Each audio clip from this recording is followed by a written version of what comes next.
इसमें अभी हम बात करेंगे हमारे एक्वायर्ड इम्यूनिटी और या कि जो हम जिसको हम जन्म के बाद एक्वायर करते हैं। जैसे इसमें नाम में ही है एक्वायर्ड यानी कि आफ्टर द बर्थ। जैसे कि आप यहाँ पे एक स्लाइड देख रहे हो, क्या चल रहा है आप समझ पा रहे हो। This is not a field, यानी कि ये कोई जंग का मैदान है ही नहीं, राइट। यहाँ पे जंग का मैदान एक आर्टिफिशियली बनाया गया है। पुराने सैनिक नए सैनिकों को ट्रेनिंग दे रहे हैं, राइट। अब ट्रेनिंग यहाँ पे होती रहती है, यानी कि यह ट्रेनिंग के बाद डेवलप होता है हमारा इम्यूनिटी। अब इसमें बेसिकली बात यह भी होती है कि भाई हम ट्रेनिंग किसकी करेंगे। देखो, जैसा हमारा दुश्मन है उसी टाइप का हम हथियार का ट्रेनिंग लेंगे। अगर कोई XYZ नाम का हथियार ही इस दुनिया में नहीं है तो क्या हम ट्रेनिंग करेंगे? नहीं करेंगे, राइट। तो उसी तरह से हम जब एनवायरनमेंट में रह रहे हैं तो हम किसकी ट्रेनिंग करें? हम उसी की ट्रेनिंग करेंगे जो पैथोजेनिक ऑर्गेनिज्म, माइक्रो ऑर्गेनिज्म हमारे एनवायरनमेंट में है, उन्हीं की ट्रेनिंग हमें मिलेगी, यानी कि उसके खिलाफ ही हम इम्यूनिटी डेवलप करेंगे, पहली बात। अब भाई ये इम्यूनिटी हम डेवलप ही क्यों कर रहे हैं? पर्पज़ क्या है? देखो, पर्पज़ आप सीधा समझ में हो कि भाई वो हमारे बॉडी के ऊपर अटैक नहीं करना चाहेंगे। उनका अगर अटैक हमारे बॉडी के ऊपर होगा तो क्या होगा? हम मर सकते हैं, यानी कि हमें सर्वाइव करना है। एंड सर्वाइव के लिए, सर्वाइवल होने के लिए जो हमारे बॉडी में हम अडेप्टेशन करते हैं उसको, जैसे कि आप जानते हैं, उसको हम बोलते हैं, क्या बोलते हैं उसको? अडेप्टेशन बोलते हैं, ठीक है। And that's why the acquired immunity is also known as adaptive immunity, right. And तीसरी बात आप यह जान रहे हो कि जैसा दुश्मन वैसा हमारा हथियार, यानी कि इसको हम स्पेसिफिक इम्यूनिटी भी बोलते हैं। इसको हम क्या बोलते हैं?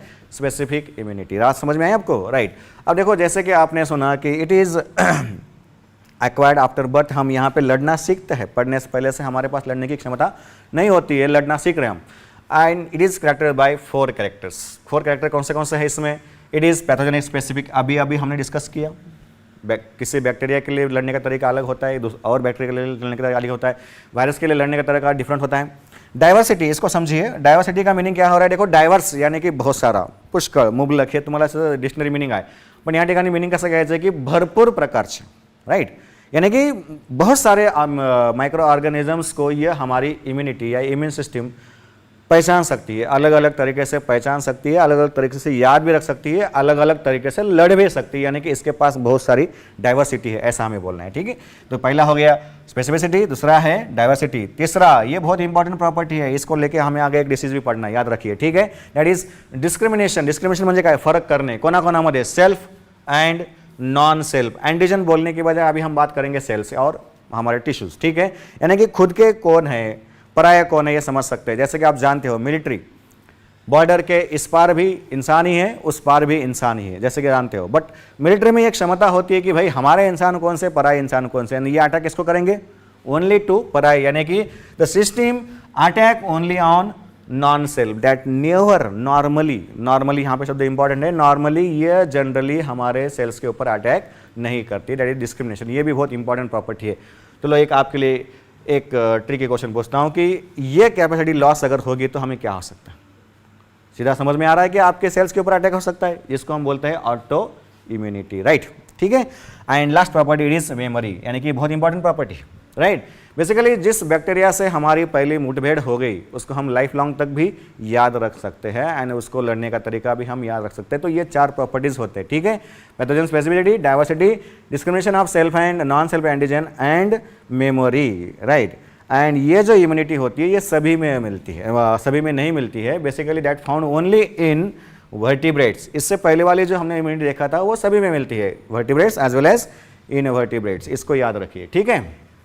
चलो, तो इसमें आगे पढ़ते हैं। बेसिकली इस सिस्टम में हमारे बॉडी में 2 प्रकार के रिस्पांस आते हैं, यानी कि जब जन्म के बाद आपके बॉडी में अगर कोई बैक्टीरिया वायरस एंट्री करने की कोशिश कर रहा है तो वहाँ पे 2 प्रकार के रिस्पांस आते हैं, यानी उसमें से 2 प्रकार के रिस्पांस जो है that is primary response, and दूसरा जो आता है secondary response. What is meaning of primary response? यानी कि फर्स्ट टाइम, इससे पहले कभी हमारी मुलाकात नहीं हुई किसी बैक्टीरिया से, पैथोजन से, राइट। तो उस टाइम पे जो आपके बॉडी में फर्स्ट टाइम एंट्री के बाद में जो रिस्पांस आपके बॉडी में आ रहा है that is called as a primary response. And उसके बाद second time, third time, fourth time, इसको हम कॉमनली शब्द यूज करेंगे सबसेक्वेंट। अगर आपके बॉडी में वो पैथोजन, वही सेम पैथोजन अगर आ रहा है तो उसके प्रति जो रिस्पांस आपके बॉडी का आएगा that is called as a secondary response. आप ये सिंपल सी बात है कि आप जज कर सकते हो भाई पहला जब मुलाकात आपकी हो रही है तो आपका रिस्पांस हालांकि ये कम ही रहेगा, आप कमज़ोर ही रहोगे। बट जब एक बार आपने लड़ना सीख लिया तो ये रिस्पांस आपका ज़्यादा ही रह सकता है। ठीक है, एक छोटा सा एग्जांपल लेते हैं। जैसे कि आप जानते हो चिकन पॉक्स कांजरे म्हणून मराठी में, तो बचपन में सभी को होता है, बट बात यह है कि एक बार ये होने के बाद आपको दोबारा नहीं होता, राइट। अब इसका भी रीज़न आपको पता है कि भाई क्यों नहीं होता। तो बेसिकली बात यह है कि इसके बारे में हम इम्यूनिटी बना लेते हैं। फिर पहले क्यों हुआ? बात यह थी कि भाई आपकी बॉडी में इम्यूनिटी नहीं थी। फिर क्यों नहीं थी? क्योंकि आपकी उससे मुलाकात नहीं हुई थी। एंड आपकी उससे मुलाकात नहीं हुई थी यानी कि पहली बार जब आपके बॉडी में वो वायरस आया तो आपकी बॉडी उसको जानती नहीं थी, एंड इसलिए वो वायरस आपके बॉडी के ऊपर हावी हो गया, यानी कि आपको डिसीज हो गया। बात समझ में है आपको? बट इस डिसीज प्रोसेस के दौरान आपकी बॉडी ने उसको जांच लिया, परख लिया, समझ लिया एंड उसके खिलाफ लड़ने का तरीका भी बना लिया, यानी कि आपकी बॉडी उसके लिए ट्रेन हो गई। अब जब दोबारा वो आपके बॉडी में आ रहा है तो आपकी बॉडी को पहले से पता है कि ये क्या है, कैसे लड़ता है, एंड उसके लिए आपके पास सारा डिफेंस मैकेनिज्म तैयार है। तो जैसे ही आएगा उसको हम डिस्ट्रॉय कर देंगे। तो क्या आपको आपकी डिसीज होगा? नहीं होगा, राइट। तो इस तरह से जो पहली बार अब आपके बॉडी में अगर कोई पैथोजन आ रहा है एंड उस टाइम पे अगर आपको कोई रिस्पांस आ रहा है तो that is called as a primary response, and जब दोबारा आ रहा है that is called as a secondary response. ये जैसे कि मैंने बताया, it is first time and it is low in intensity, बहुत कम इंटेंसिटी में होता है, राइट। बट सब्सिक्वेंट टाइम या दोबारा अगर ये आ रहा है तो ये जो रिस्पांस होता है दैट इज हाईली इंटेंसिफाइड, ऐसा शब्द यूज़ किया, यानी कि बहुत ज़्यादा प्रमाण में ये होता है। एंड ये बहुत ज़्यादा प्रमाण में क्यों होता है? क्योंकि हम उस बैक्टीरिया को, वायरस को, पैथोजन को याद रख सकते हैं। अब याद रखेंगे तो ही दोबारा पहचानेंगे ना, राइट। एंड इसको शब्द जरा केयरफुली देखिए, इसको शब्द यूज़ किया है अनअमनेस्टिक रिस्पांस, यानी कि अनअमनेस्टिक रिस्पांस। ये शब्दों को जरा केयरफुली जानिए। देखो ये शब्द जरा उल्टे ही होते हैं इम्यूनोलॉजी में। अनअमनेस्टिक, अन यानी नहीं, अमनेसिया यानी कि भूलना। मीनिंग क्या हो रहा है? नहीं भूलना वाला रिस्पांस। सीधी बात बोलो ना, याद रखने वाला रिस्पांस, मेमोरी, राइट। तो मेमोरी को ही शब्द यूज किया गया है अनअमनेस्टिक रिस्पांस, एंड ये आपके लिए एमसीक्यू बन रहा है, ध्यान रखिए। तो secondary response is because of anamnestic response. बात समझ में आई? एंड इसका अगर हम ग्राफ निकालने की कोशिश करते हैं इस रिस्पॉन्सेस का, यानी कि इस साइड में रहेगा आपका इम्यूनिटी या एंटीबॉडी बोलेंगे, एंड इस साइड में आपका रहेगा टाइमलाइन। एंड देखो यहाँ पे ये फर्स्ट टाइम एंट्री कर रहा है, this is the first time. तो आपके बॉडी में इम्यूनिटी डेवलप जरूर होगी बट ये कम मात्रा में होगी। But the same pathogen is again exposing to your body, यानी कि दोबारा ये आपके बॉडी में एंट्री कर रहा है, तो यहाँ से ये इम्यून रिस्पॉन्स ऐसे हाईली इंटेंसिफाइड हो जाता है। बात समझ में आ रहा है? तो देखो यहाँ पे क्या होता है, this is a second exposure, तो ये हो गया exposure, this is also exposure. But इसके लिए जो ये रिस्पॉन्स आया इसको हम बोलेंगे primary response, and it is called as a secondary response. तो इस ग्राफ को याद रखिए। इस ग्राफ में ये सारे बात जो हमने लिखी है इसको ABCD करते हैं, आपको ये आइडेंटिफाई करना होता है MCQs में, ठीक है। तो ये ग्राफ हमने आपको प्रिंट आउट करके भी दिया है, उसको जरा पढ़िए, ठीक। अब देखो इस सिस्टम में जो ये दो रिस्पॉन्सेस हमारे आते हैं इनके लिए कोई सेल रिस्पॉन्सिबल। देखो कोई भी सिस्टम मतलब क्या हो गया? ऑर्गन, ऑर्गन मतलब क्या हो गया? टिश्यू, टिश्यू मतलब क्या हो गया? सेल।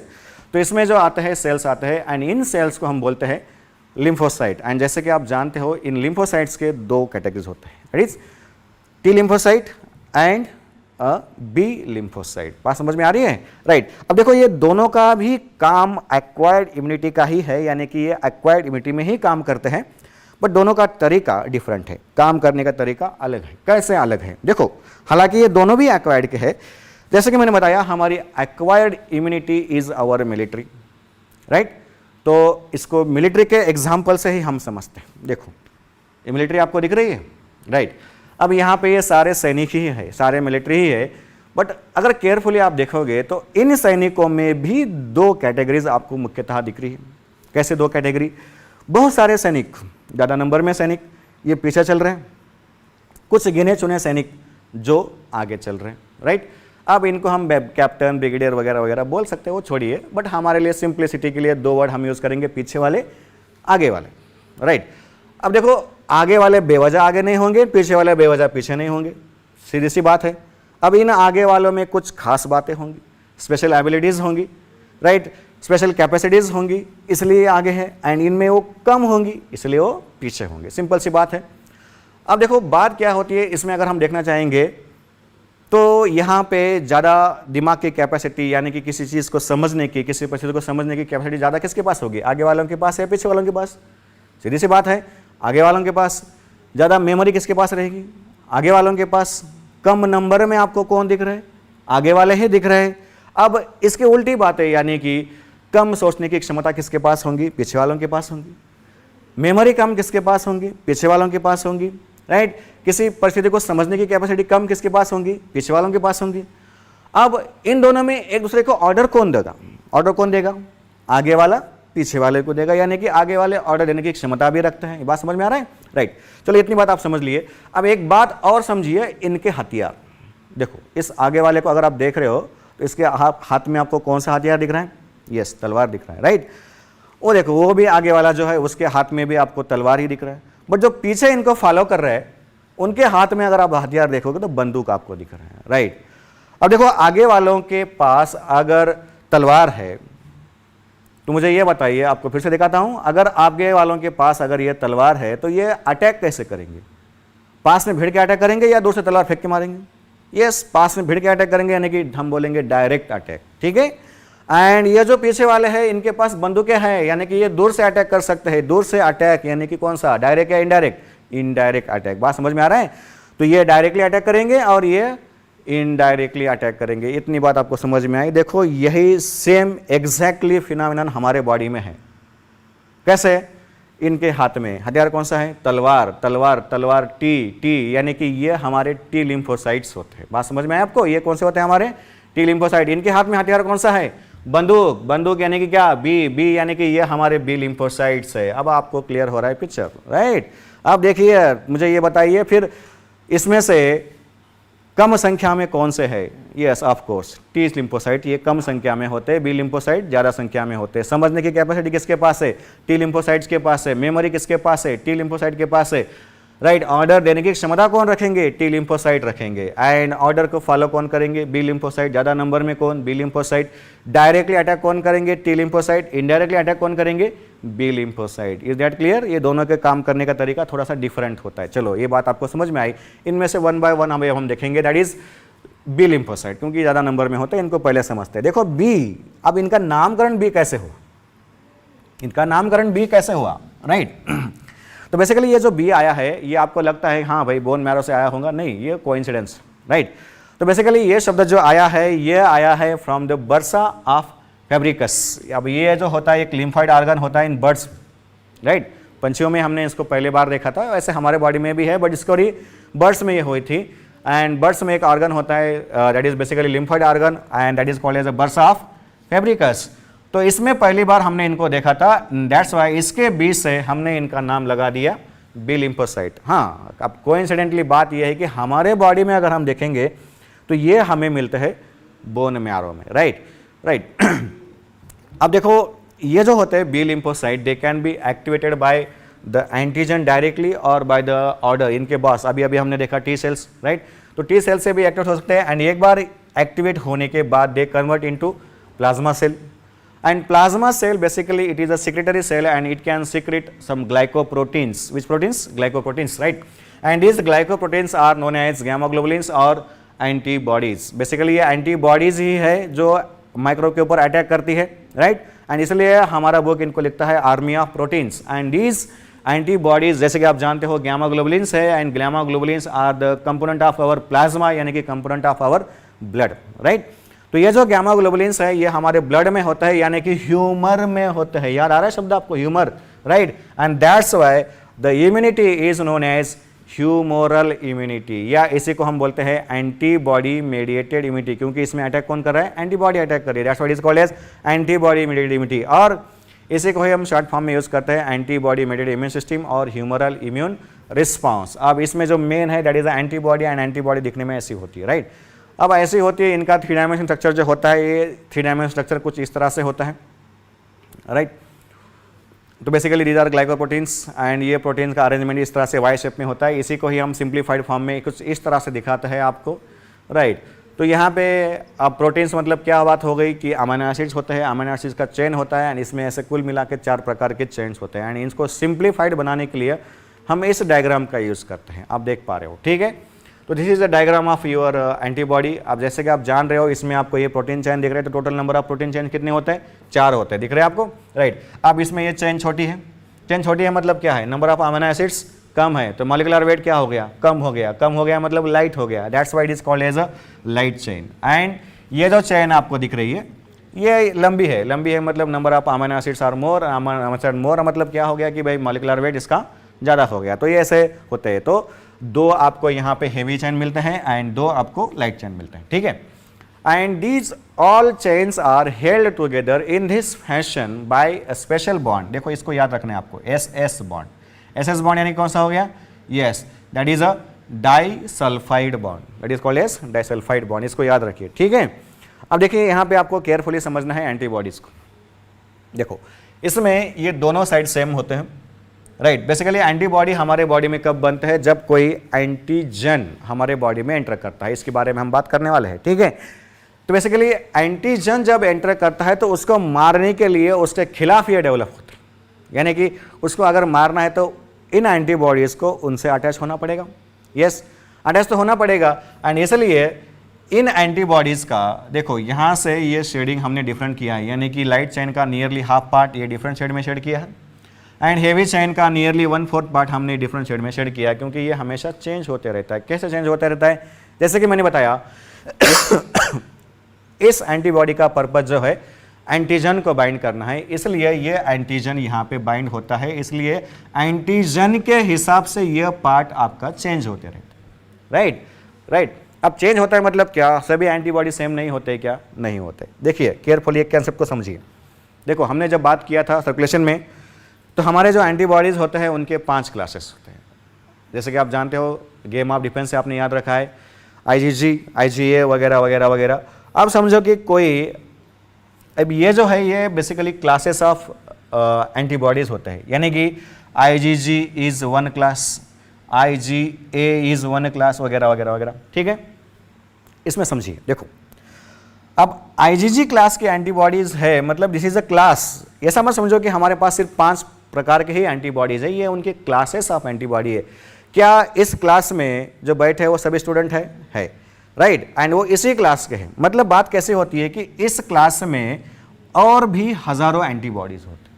अब देखो यहाँ पे जितने भी स्टूडेंट बैठे हुए हैं उनमें सभी में एक कॉमन बात है, क्या कॉमन बात है, मतलब उनके जो हाथ पैर शरीर वगैरह है सब कुछ सेम होता है।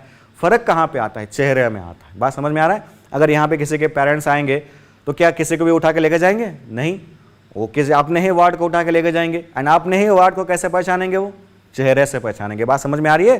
तो इस तरह से अगर IgG क्लास की एंटीबॉडी है तो इसमें हजारों एंटीबॉडी है, हजारों एंटीबॉडी में बहुत कुछ सिमिलर है लेकिन कुछ डिफरेंस है, एंड वो कौन सा डिफरेंस है, देखो अगर यहाँ पे बहुत सारे IgG क्लास के एंटीबॉडी होते हैं तो सभी समझो कि ये IgG क्लास की एंटीबॉडी है, तो इसमें नीचे का पूरा पार्ट यानी कि ये यहाँ से ये जो है इतना सभी IgG क्लास के एंटीबॉडी में सेम रहेगा, बट ये जो पार्ट आपको दिख रहा है इधर से ये इतना ही उसका चेहरा हमेशा चेंज होते रहता है अकॉर्डिंग टू द एंटीजन। बात समझ में आ रही है।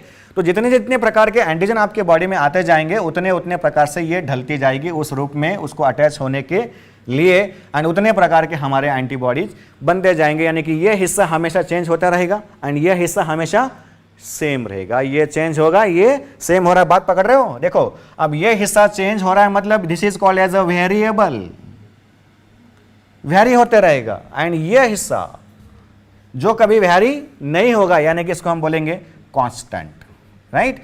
तो this is called as a constant region, this is called as a variable region. Is that clear, बात समझ में आया बेटा। तो इस तरह से बात होती है, एंड ये वेरी क्यों हो रहा है, क्योंकि इसको एंटीजन के हिसाब से वेरी होना है, क्योंकि एंटीजन को बाइंड होना है, यस राइट। देखो आपको यहाँ पे और एक बात पढ़नी है। अगर हम बात करेंगे, चलो हम काम करते हैं NCERT की ही डायग्राम लेते हैं। देखो इसकी सिंप्लीफाइड डायग्राम NCERT की ऐसी है, वही सेम डायग्राम है, राइट, सिंप्लीफाइड फॉर्म में। ये इसका हो गया वेरिएबल रीजन, ये इसका हो गया कांस्टेंट रीजन, राइट। अब आपको बुक में यहाँ पे C भी मिलेगा एंड आपको यहाँ पे N भी मिलेगा। इसके ऊपर आपको इनडायरेक्ट MCQ पूछा जा सकता है, what is C and N basically. यहाँ पे देखो प्रोटीन चेन है, मतलब पॉलीपेप्टाइड चेन है, and it is a chain of amino acid and it can show N terminal and a C terminal, amino terminal and carboxy terminal. आपको तिरछा MCQ पूछा जा सकता है कि भाई एंटीजन कौन से टर्मिनल पे बाइंड होता है। ये बुक में आपके लिखा नहीं है लेकिन आपको पूछा जा सकता है। तो that binds on an terminal. Is that clear?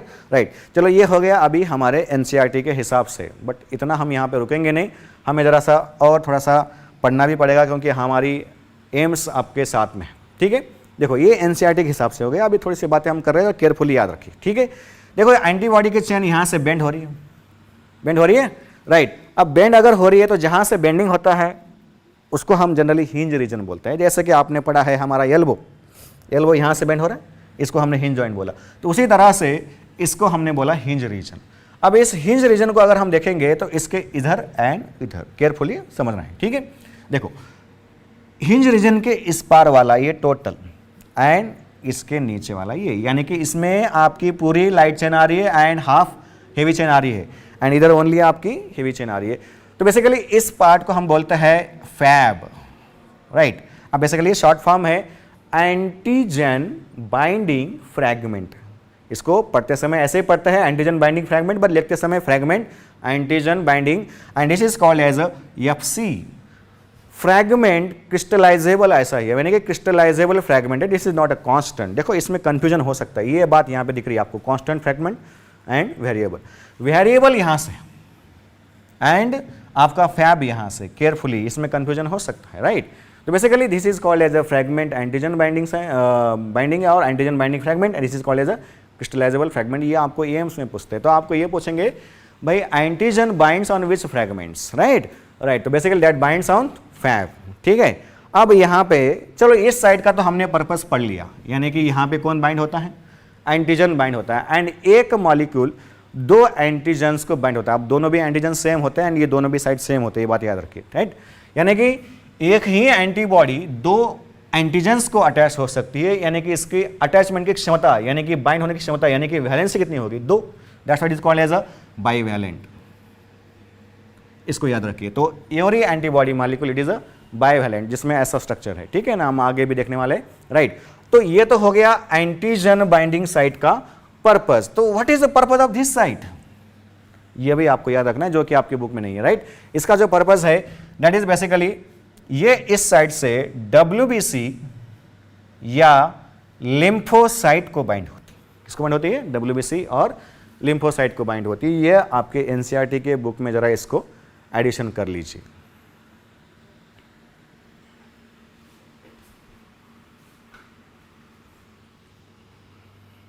चलो बेटा आपने नोटिंग कर लिया, अब आगे चलते हैं। तो ये हो गया एंटीबॉडी का सिंगल मॉलिक्यूल। अब सिंगल मॉलिक्यूल एंड इसका जो हम मॉलिक्यूलर फार्मूला लेते हैं that is called as H2L2। अब सिंपल सा मीनिंग आपको समझ में आ रहा है, दो हेवी चेन्स एंड दो लाइट चेन। ठीक है, बट बात यह है कि सभी क्लासेस के एंटीबॉडी इस प्लेन या सिंपल फैशन में नहीं होते, राइट। अब ये सिंगल यूनिट एंटीबॉडी है, सिंगल यूनिट यानी कि सिंगल मोनो यूनिट मर, राइट। मोनोमेरिक एंटीबॉडी होती है and it is a bivalent. याद रखिए, मोनोमेरिक एंड बाइवैलेंट। ठीक है, अब देखो कुछ एंटीबॉडीज जो होते हैं ये मोनोमेरिक होते हैं, जैसे कि आप देख रहे हो यहाँ पे IgE, IgD and IgG are monomeric, तो इनकी सबकी वैलेंसी बाइवैलेंट ही हो गए। बट अगर आप IgA को देख रहे हो तो इसमें ऐसे आपको दो यूनिट दिख रहे हैं, यानी कि इसको हम बोलेंगे डाइमेरिक, राइट। अब डाइमेरिक हो गया तो वैलेंसी कितना हो गया, 4 हो गया। 4 को हम बोलेंगे टेट्रा वैलेंट, यानी कि 4 एंटीजन को ये अटैच हो सकती है। बात समझ में आ रही है, राइट। उसके बाद जो है ये IgM का आप देख रहे हो, इसमें ऐसे 5 यूनिट है। 5 यूनिट कितने मेरिक हो गए, पेंटामेरिक। तो बताइए वैलेंसी कितनी हो रही है, 1 यूनिट में 2, 5 में कितने हो गए, 10। डेका वैलेंट बोलेंगे, यानी कि एक ही एंटीबॉडी 10 एंटीजन को अटैच हो सकती है। अब देखो इनके बारे में थोड़े थोड़े पॉइंट्स आपको याद रखना है। तो पहला जो एंटीबॉडी है आपका IgA की हम बात करेंगे, राइट। अब इन IgA में अगर हम देखेंगे तो इसमें आपको 2 यूनिट दिख रहे हैं, फर्स्ट सेकंड। अब दोनों भी सेम ही होते हैं and is all antigen binding sites are same, right, and it is called as a tetravalent. अब ये जो एंटीबॉडी है जनरली हमारे बॉडी सिक्रेशंस में पाई जाती है, body secretions, and that's why it is also called as a secretory antibody. And ये बॉडी सिक्रेशंस आप यहाँ पे देख रहे हो, colostrum, saliva, sweat, tears, mucus, etc। अब इन सभी में ये होती है। अब मैंने यहाँ पे कुछ पॉइंट्स को रेड किया है, बेसिकली इन पॉइंट्स पे MCQ बार बार पूछे गए हैं, ठीक है। तो colostrum, what is meaning of colostrum, it is initial days milk of mother, इसको हम बोलेंगे कोलेस्ट्रम। इसमें ये हाईली कॉन्सेंट्रेटेड मैनर में होती है। इसका मीनिंग ये मत लीजिए कि भाई ये सिर्फ कोलेस्ट्रम में होती है, ऐसा नहीं है। This is present throughout the milk, right, but it is highly concentrated in colostrum, ठीक है। राइट। तो it is present in colostrum as well as milk, right. Then it is present in saliva वगैरह वगैरह। अब ये जो सारे secretions है ये जनरली हमारे बॉडी सरफेसेस पे होते हैं, इंटरनल सरफेस रहे या एक्सटर्नल सरफेस रहे, यानी कि ये एंटीबॉडी हमारे बॉडी सरफेसेस को प्रोटेक्ट करती रहती है। बात समझ में आई, राइट। अब इसके बाद जो नेक्स्ट एंटीबॉडी है हम बात करेंगे उसकी, राइट, दैट इज IgE। अब ये IgE हमारे बॉडी में बहुत कम मात्रा में होती है, यानी कि स्मॉलेस्ट इन क्वांटिटी होती है। बात समझ में आ रहा है, सबसे कम, क्योंकि ये एंटीबॉडी मेजॉरिटी काम करती है दो कंडीशंस में, याद रखिए, allergic reactions and parasitic infections, right. अब बेसिकली बात कैसे होती है कि भाई ये जो एंटीबॉडी है इसका इंटरेक्शन आपके बेसोफिल से होता है, राइट, एंड इओसिनोफिल से होता है, राइट। तो इसका इंटरेक्शन आपके इओसिनोफिल से एज वेल एज आपके बेसोफिल से होता है, and eosinophil ultimately interact with your basophil and basophil convert into the mast cell, and mast cell basically secrete our histamine, and histamine it is a major molecule in allergy। ऐसा ये काम करते रहते हैं। As well as यही जो cell होते हैं इओसिनोफिल्स, आपने पढ़ा है, राइट, कि वो पैरासाइटिक इन्फेक्शन में काम करते हैं, यानी कि पैरासाइटिक इन्फेक्शन में इओसिनोफिल की संख्या बढ़ जाती है, that is called as eosinophilia, right. तो बेसिकली ये एलर्जिक रिएक्शंस में एंड पैरासाइटिक कंडीशंस में काम करती है, ये दो कंडीशंस हमें ज़्यादा होती नहीं है, ठीक है, राइट। इसलिए ये हमारे बॉडी में सबसे कम क्वांटिटी में होती है। बट हाँ, ऐसे इंसान जिनको ये दो बीमारियां हैं, एलर्जिक रिएक्शंस है या पैरासाइटिक इन्फेक्शन है, उनके बॉडी में ये जो कम कॉन्सेंट्रेशन है ये बढ़ जाता है, एंड ये बढ़ा हुआ कॉन्सेंट्रेशन अगर हम ब्लड में देख रहे हैं तो इनडायरेक्टली हम ये बोल सकते हैं कि भाई इसको आइदर एलर्जिक रिएक्शन हो सकता है या पैरासाइटिक इन्फेक्शन हो सकता है। ये आपको MCQ भी पूछा जाएगा, right. If you are finding increase quantity of IgE in some person, right, it means that पहला ऑप्शन आपके लिए रहेगा एलर्जिक रिएक्शन, दूसरा ऑप्शन आपका ये भी हो सकता है पैरासाइटिक। तो कौन सा आंसर करोगे? Yes, both of this, right. तो इस तरह से ये बात होती है। तो ये हो गया IgE। उसके बाद जो आपका नेक्स्ट क्वांटिटी एंटीबॉडी है दैट इज IgD। IgD जैसे आप देख रहे हो मोनोमेरिक है, बाइवेलेंट है। अब ये जो एंटीबॉडी होती है ये जनरली हमारे जो लिम्फोसाइट्स है उनके सरफेस के ऊपर होती है। मैंने बताया this is a antigen binding site and this is a WBC और लिम्फोसाइट बाइंडिंग साइट, मतलब कि ये समझो कि ये आपकी लिम्फोसाइट है, राइट। तो इसके सरफेस के ऊपर ये ऐसे अटैच होता है, यानी कि they are present on the surface of lymphocytes, right. And जैसे ही यहाँ पे ये एंटीजन बाइंड होता है तो ये इस लिम्फोसाइट को एक्टिवेट कर देते हैं। अब लिम्फोसाइट एक्टिवेट हो जाना यानी कि आपका एक्वायर्ड इम्यून सिस्टम एक्टिवेट हो जाना, यानी कि आपका एक्वायर्ड इम्यून सिस्टम के मैचुरेशन या डेवलपमेंट में ये एंटीबॉडीज़ काम करते हैं, राइट। ये सरफेस पे होते हैं या इसको कभी कभी बी सेल रिसेप्टर भी बोला जाता है, BCR, ठीक है। देन आपका आता है नेक्स्ट जो एंटीबॉडी है दैट इज IgG। अब इसके बारे में आपको केयरफुली पढ़ना है, this is the most important antibody in our body system, ठीक है, राइट। तो this is monomeric again and this is a most abundant, यानी कि हमारे बॉडी में सबसे ज़्यादा क्वांटिटी में अगर कोई एंटीबॉडी है तो दैट इज IgG, राइट। अब ये IgG हमारे बॉडी में ज़्यादा कॉन्सेंट्रेशन में क्यों होती है इसका आंसर आपको आगे मिलेगा, राइट। एंड ये जो एंटीबॉडीज़ होते हैं जनरली आप जानते हो कि भाई ये हमारे ब्लड में होता, राइट। मतलब कि हमारे ब्लड को प्रोटेक्ट करने वाला जो मेन एंटीबॉडी है IgG है। अब देखो जैसे कि आपने पढ़ा है कैपिलरीज, अब capillaries are basically semi permeable, they can cross placenta, sorry, capillaries are semi permeable, यानी कि उसमें से कुछ चीज़ें पास नहीं होती है, कुछ चीज़ें पास हो जाती है। अब कौन सी चीज़ें पास नहीं होती इसमें से? Blood cells and large protein इसमें से पास नहीं होते। एंड कौन सी चीज़ें पास होती है? Water, water soluble molecules, minerals, nutrients and small protein. Small protein इसमें से पास हो सकते हैं आपके कैपिलरीज में से। मतलब कि क्या होता है, बात क्या है एक्चुअली, इस एंटीबॉडी की जो साइज़ है बहुत छोटी होती है। देखो कंफ्यूज मत कीजिए, इसका जो क्वांटिटी है सबसे ज़्यादा है, साइज़ सबसे छोटा है। एंड साइज सबसे छोटा होने की वजह से ये कैपिलरीज को क्रॉस कर सकते हैं, कैपिलरीज को क्रॉस कर सकते हैं, मतलब ये ब्लड में से टिश्यू में जा सकते हैं, इसलिए they also protect our tissues, right. मतलब इसलिए हमने इसको बोल दिया the main immunoglobulin that protecting our blood, यानी कि body fluids and tissue fluid, right. अब दूसरी बात हम बात करेंगे फिटस के लिए। तो बेसिकली प्लासेंटा में ये भी ब्लड वेसल को क्रॉस कर जाते हैं एंड प्लस मदर से ये फिटस में पहुंच सकते हैं, यानी कि ये फिटस का प्रोटेक्शन भी कर सकते हैं। बात समझ में आ रही है, राइट। तो हमने डिसीज जो पढ़ा था एक इसके अनुसार ही पढ़ा था, राइट। तो erythroblastosis fetalis that is a basically abnormal condition. वो क्यों डेवलप हुआ? क्योंकि ये एंटीबॉडी बहुत छोटी होती है, नेट कैन क्रॉस प्लासेंटा। यानी कि आपको यहाँ पे और एक बात याद रखना है, हमारी जो ब्लड ग्रुपिंग सिस्टम है उसमें से जो हमारी आरएस सिस्टम है, आरएस सिस्टम की एंटीबॉडी जो होती है आईजीजी क्लास की होती है। बात समझ में आई आपको? Right. And that can cross placenta, यानी कि ये हमारे फिटस को भी प्रोटेक्ट कर सकती है। राइट। एंड इस एंटीबॉडी के पास और एक कैपेसिटी होती है that is called as opsonization. And इस ऑप्सोनाइजेशन का यूज जो होता है वो फैगोसाइटोसिस में होता है। अब ये फैगोसाइटोसिस में ऑप्सोनाइजेशन का यूज कैसे होता है ना, व्हाट इज ऑप्सोनाइजेशन, ये हम थोड़ी देर के बाद देखेंगे। तो ये जो पॉइंट्स है ये आपको कुछ याद रखना है। तो this is smallest sized antibody, largest quantity of antibody, main immunoglobulin of the blood, right, and this can cross placenta। ये अकेले एंटीबॉडी है जो हमारे प्लासेंटा को क्रॉस कर सकती है, दूसरी कोई अन्य एंटीबॉडी प्लासेंटा को क्रॉस नहीं कर सकती। एंड इसी के अनुसार हमने डिसीज देखा एरिथ्रोब्लास्टोसिस फेटालिस। राइट। चलो अब जो नेक्स्ट एंटीबॉडी है ये आपका पेंटामेरिक यानी कि आईजीएम। अब ऑब्वियस बात है, इसमें अगर इतने सारे यूनिट्स है तो इसकी साइज तो बढ़ेगी। राइट। तो this is the largest sized antibody. देखो largest sized antibody is IgM, smallest sized is IgG, largest quantity IgG and smallest quantity is IgE. ये बात समझ में आ रहा है? राइट। अब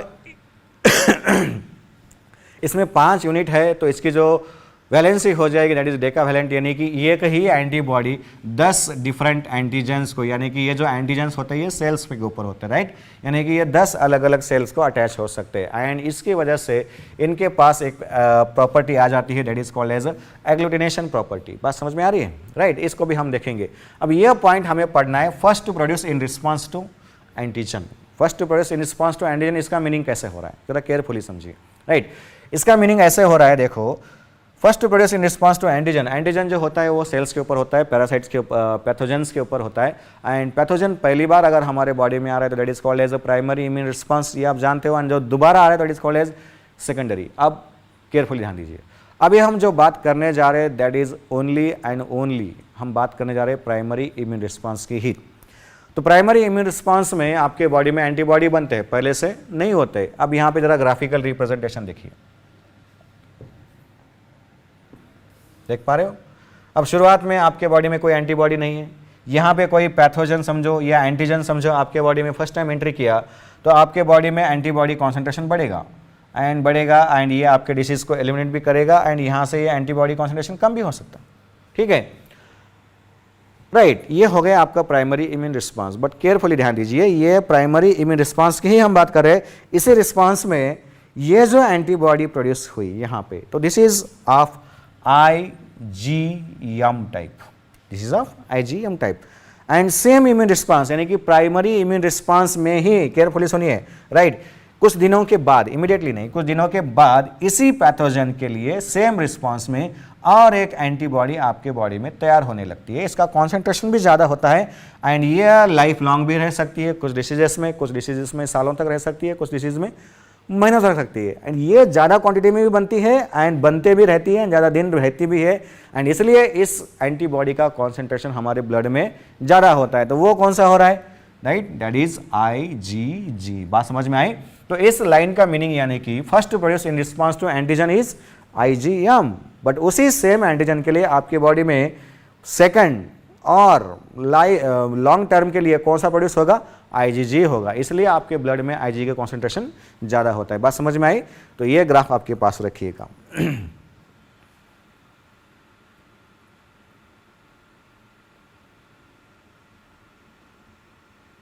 राइट, चलो नोटिंग हो गया। अब आगे चलते हैं। तो ये हो गया एंटीबॉडीज के कैरेक्टर्स। ठीक है, तो ये सारे पॉइंट्स आपको याद रखने हैं जो कि हमने आपको प्रिंट आउट करके दिया है। नाउ थोड़ा सा अभी हम एंटीजन की भी बात कर लेते हैं। देखो, जैसे कि आपको पता है कि एंटीबॉडीज हमारे बॉडी में तब ही बनते हैं जब कोई एंटीजन यानी कि सेल्स के ऊपर होने वाला एक प्रोटीन होता है, ये एंटर करता है। ठीक है, यानी कि एंटीजन जो होता है ये बहुत ज़रूरी होता है।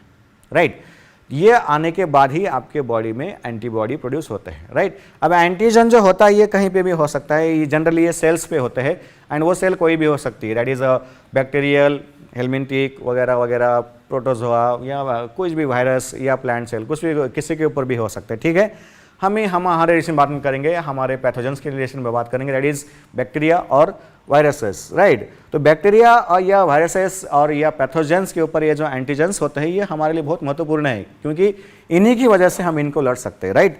तो इसलिए एंटीजन की हम डेफिनेशन कैसे देखते हैं, इट इज अ सब्सटेंस। अब देखो सब्सटेंस और केमिकल बोल सकते हो, generally it is a protein, याद रखिए generally it is a protein, not compulsory protein ही चाहिए, but most of the time it is a protein. And इसमें कैपेसिटी होती है टू इंड्यूस यानी कि तैयार करना, शुरुआत करना, ठीक है, antibody formation by the host यानी कि आप जानते हो यानी कि हमारी बॉडी। तो जो सब्सटेंस हमारे बॉडी में एंटर करने के बाद हमारा इम्यून रिस्पॉन्स यानी कि एंटीबॉडी फॉर्मेशन जनरेट करेगा, तो that is called as a antigen. देखो एंटीबॉडी होस्ट ही प्रोड्यूस कर रहा है, इसको कंफ्यूज मत कीजिए, but it is producing in response to antigen. जब तक एंटीजन आपके बॉडी में नहीं आएगा तब तक एंटीबॉडी बनेगी नहीं। And antigens are generally protein, but all proteins are not antigen. आप रोज प्रोटीन खाते भी हो, क्या आपकी बॉडी उसको रिएक्ट हो रही है? Yes, not. तो basically these are called as non antigenic and these are called as antigenic proteins and they are generally present on the cell surface.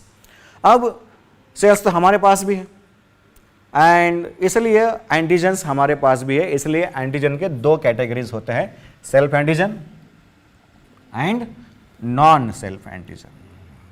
And बात ये होती है कि हमने पढ़ा है कि भाई हमारी इम्यून सिस्टम में जो है इन दोनों में डिस्क्रिमिनेट कर सकती है, that always react to non self and that generally normally never react to self antigen. And इस नॉन सेल्फ के जब रिएक्ट होगी तो that will produce gamma globulins, या इसी को हम बोलेंगे antibodies. And what is the purpose of this antibody?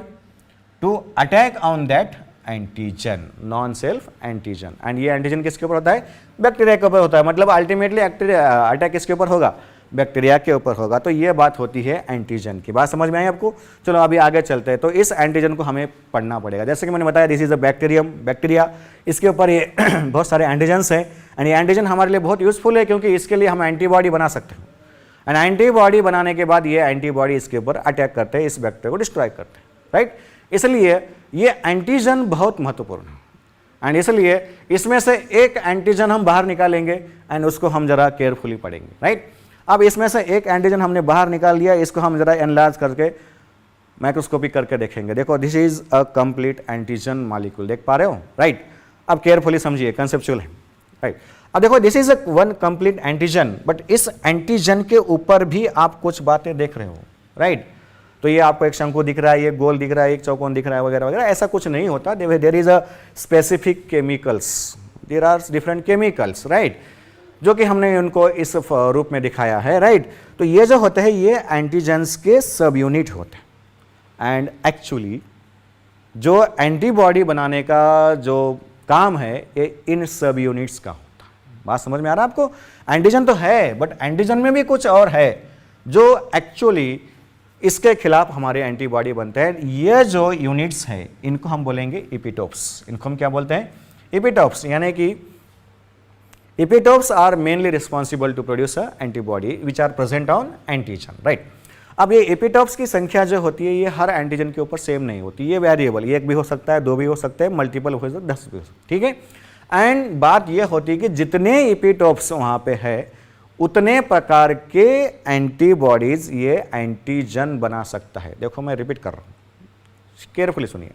Antigen से एंटीबॉडी बनता है ये हमें समझा, बट कितने एंटीबॉडी बनता है ये अगर हमें बोलना है तो हमें यह बोलना पड़ेगा द नंबर ऑफ एंटीबॉडीज और types of antibodies produced by N antigen, it mainly depend upon the number of epitopes. अब यहाँ पे इस एंटीजन के ऊपर कितने एपिटोप्स है? 3। तो यहाँ पे कितने प्रकार के एंटीबॉडी बनेंगे? 3 प्रकार के, यानी कि एक ही एंटीजन 3 प्रकार के एंटीबॉडी बनाएगा। That number depend upon the number of epitope. बात समझ में आई आपको? राइट। अब बेसिकली बात क्या होती है, एंटीबॉडीज जो होते हैं they are very specific. Very specific का इसका मीनिंग क्या हो गया कि जिस एंटीजन के लिए वो बने हैं वो उसी को ही अटैक करते हैं, वो दूसरे किसी को अटैक या दूसरे किसी एंटीजन को अटैक नहीं करेंगे। अब इसमें हम थोड़ा सा और डीप जा रहे हैं, केयरफुली देखिए। अब एंटीबॉडीज जो बनेंगे इसी एंटीजन के लिए बनेंगे, 3 प्रकार के एंटीजन बनेंगे, बट जो 3 प्रकार के एंटीबॉडीज बनेंगे, बट जो 3 प्रकार के एंटीबॉडीज बने, अगर समझो कि शंकु के खिलाफ कोई एंटीबॉडी बन गई तो वो that will react only to शंकु, that will not react to yes sphere और दिस स्क्वायर, राइट। अब क्योंकि बेसिकली बात क्या होती है जैसे कि मैंने बताया, एंटीबॉडी का एंटीजन बाइंडिंग साइट एंटीजन के हिसाब से ढलता है, मतलब कि इपिटोप्स के हिसाब से ढलता है, यानी कि इसके केमिकल जो है उसके अटैच होने के लिए जो केमिकल चाहिए वो वहां पे डेवलप होता है, इसलिए इसके खिलाफ जो एंटीबॉडी बनी है इसी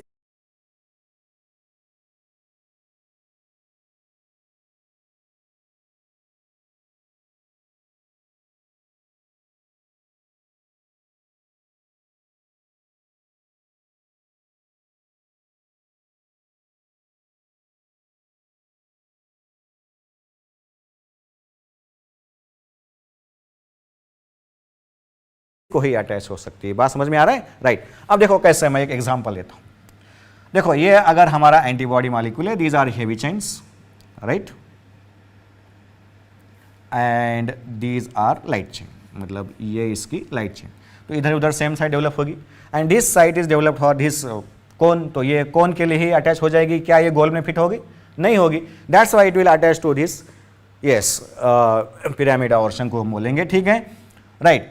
तो बेसिकली एंटीबॉडी का कौन सा पार्ट इस इपिटोप को अटैच हो रहा है? जैसे कि आप जानते हो इसको हम एंटीजन बाइंडिंग साइट बोलते हैं, राइट। बट बेसिकली आप केयरफुली सुनिए, देखो ये antigen binding site of the antibody, इधर हम डिफरेंट लैंग्वेज में बात करेंगे, antigen binding site of the antibody, ये आके बेसिकली इपिटोप को प्यार कर रहा है, अटैचमेंट कर रहा है ना, तो प्यार कर रहा है, इसलिए it is also known as paratope. This is also known as paratope. तो ये नाम आपको आपके डायग्राम में ऐड करना है। कौन सा नाम? पैराटोप। किसमें? आपकी जो एंटीबॉडी के डायग्राम है उसमें किसको ऐड करना है? एंटीजन बाइंडिंग साइट को ही ऑब्लिक करके आपको क्या बोलना है? पैराटोप। एंड जो सब यूनिट ऑफ एंटीजन है that is called as a epitope, यानी कि जो एंटीजन एंटीबॉडी साइड जो रिएक्शन होती है वो किसमें होती है? पैराटोप एंड इपिटोप में होती है। Is that clear? राइट। चलो अब ये जो बाइंडिंग होती है जैसे कि मैंने बताया that is very very specific, and this specific model को हम बोलते हैं lock and key fashion. It is called as lock and key fashion. देखो दिस इज एन एंटीजन, अब इसके ऊपर कितने इपिटोप्स है? इतने सारे हैं एंड इतने सारे हैं, यानी कि नियरली अबाउट 6 है, राइट। तो ये एंटीजन कितने एंटीबॉडी बनाएगा? 6 एंटीबॉडी बनाएगा। बट क्या सभी एंटीबॉडी किसी को भी अटैच होंगे? नहीं। जिस एपिटोप से जो एंटीबॉडी बनी उसी को अटैच होंगे, क्योंकि यहाँ पे जो होता है कॉम्प्लीमेंट्री केमिकल स्ट्रक्चर होता है, right. And this is called as a lock and key fashion, जैसे कि आपने एंजाइम एंड सबस्ट्रेट में पढ़ा है, that is also called as a lock and key fashion, right. तो this is called as a specificity of a antigen antibody reaction. बात समझ में आई? चलो चलो आगे चलते हैं। अब हम बात करेंगे जो ये एंटीबॉडी बनते हैं इनका जो पर्पस है एंटीजन को अटैच होना।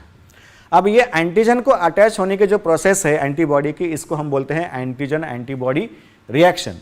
एंड इस रिएक्शन को जिस साइंस में हम पढ़ते हैं that is called as a serology. इस शब्दों को याद रखिए, सेरोलॉजी। बेसिकली बात क्या है कि ये जो एंटीबॉडीज होते हैं जनरली हमारे हम सीरम में देखते हैं, that's why it is called as a serology. The study of antigen antibody reaction is called as a serology, and इसमें कुछ टाइप्स ऑफ रिएक्शंस होते हैं, ऐसे 5-6 है लेकिन आपको बस 3 ही याद रखना है। उसमें से पहला जो है एग्लूटिनेशन, ये आपको याद भी आ रहा होगा, ये हमने सर्कुलेशन में पढ़े थे, मिसमैच्ड ब्लड ट्रांसफ्यूजन, राइट।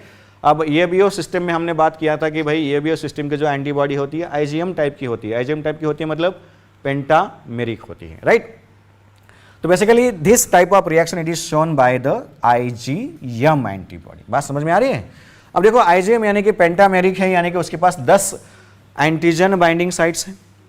अब 10 एंटीजन बाइंडिंग साइट्स है तो एक ही एंटीबॉडी 10 एंटीजन को अटैच हो सकती है। And antigens are present on cells, यानी कि एक ही एंटीबॉडी 10 सेल्स को अटैच हो सकती है, राइट। अब यहाँ पे मैंने कुछ सिंप्लीफाइड फॉर्म में दिखाया है, this antibody is attaching to this cells, the cell is attached to the another antibody and this an antibody is again attaching to the another cells, यानी कि यहाँ पे बहुत सारे सेल्स आपस में जुड़ने लगते हैं, चिपकने लगते हैं, राइट। जुड़ना, चिपकना, चिपकाना यानी कि हम बोलते हैं ग्लू करना, चिपकाना यानी कि ग्लू करना, that's what is called as agglutination, right. समझ में आ रहा है? तो बहुत सारे एंटीजेंस को या सेल्स को एक जगह पर जोड़ देना, इसको हम बोलेंगे agglutination reaction, generally shown by IgM antibody. बात समझ में आई? नेक्स्ट टाइप ऑफ रिएक्शन अगर हम देखेंगे तो this is called as opsonization. देखो ऑप्सोनाइजेशन का मीनिंग बहुत सिंपल है, सिंपल समझिए। देखो एंटीजन तो सभी तरफ से होंगे एंड इनको आके अगर ये एंटीबॉडीज सभी तरफ से अटैच हो रहे तो एंटीबॉडीज का इसके ऊपर कोटिंग बन रहा है, राइट। तो ये बैक्टीरिया या सेल के ऊपर एंटीबॉडी की कोटिंग बन जाना, इसको हम बोलेंगे ऑप्सोनायझेशन। बात समझ में आ रही आहे? काय नाही हो, आपल्या घरामध्ये आपण जे पिठाचा गोळा करतो, चपाती लाटण्यापूर्वी त्याला पिठामध्ये घोळसतो, त्याच्यावर जे पिठाची कोटिंग होते त्याला काय म्हणायचं? ऑप्सोनायझेशन। उस फैशन में ही होता है, राइट। तो this is coating of antibody again around the pathogen, it is known as opsonization. अभी अभी हमने थोड़ी देर पहले यह बात पढ़ी थी, opsonisation it is generally done by IgG antibody. तो this type of reaction is generally shown by IgG and this helps in phagocytosis, ये भी हमने बात किए थे। तो भाई ये फैगोसाइटोसिस में कैसे हेल्प करती है? फैगोसाइटोसिस कौन करता है? Macrophage and neutrophil, right. अब उनको ये कैसे मदद करता है? देखो, एंटीबॉडी में हमने ये बात पढ़ी थी कि ये तो एंटीजन बाइंडिंग साइट है, इस साइट के बारे में हमने बात किया था, ये किसको बाइंड होती है? यस, WBC और लिम्फोसाइट। बात समझ में आ रही है? तो इस साइट को आपके न्यूट्रोफिल या मैक्रोफेजेस यानी कि फैगोसाइटिक सेल पहचान सकते हैं, राइट। एंड ये आके इसको इस तरह से अटैच होने लगता है, दिस इज योर मैक्रोफेज।